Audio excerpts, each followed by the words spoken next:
Sözün burada bəzi fəhlələrə də hamıya aid deyil təbii ki, hamısı haqqında girə bilmərəm. Deməli 15 manat, 20 manat pul qazanırsınız gündəlik. Nə daş daşıyırsınız, kubik daşıyırsınız, sement qaçdırırsınız. Hər halda onu 10 manata aparıb verirsiniz arağa, 2-3 manata zakuska eləyirsiniz.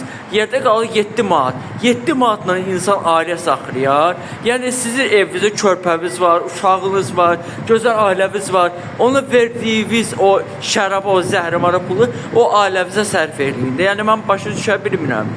Məsələn, kişi işdən yorğun gəlir, xanım soruşur ki, evə nə almısan? Deyir, bugün işləməmişəm. Niyə yalan danışırsan?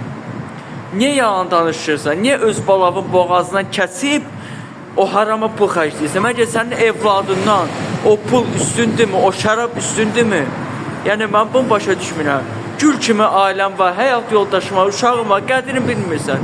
Gedirsən, zırtı pırtı pul xərcləyirsən, sonra deyirsən ki, ay Allah bizə niyə ruzi vermir? Zaten Allah sənə ruzi verir. Sən Allahın halal qazandığı, halal verdiyi ruzini harama çevirirsən. Ona görə sənin ruzində təsirat var. Çalışın ki, öz ailəvizə baxın, öz ailəvizlə məşğul olun. Allah amanında özünüzə yaxşı baxın.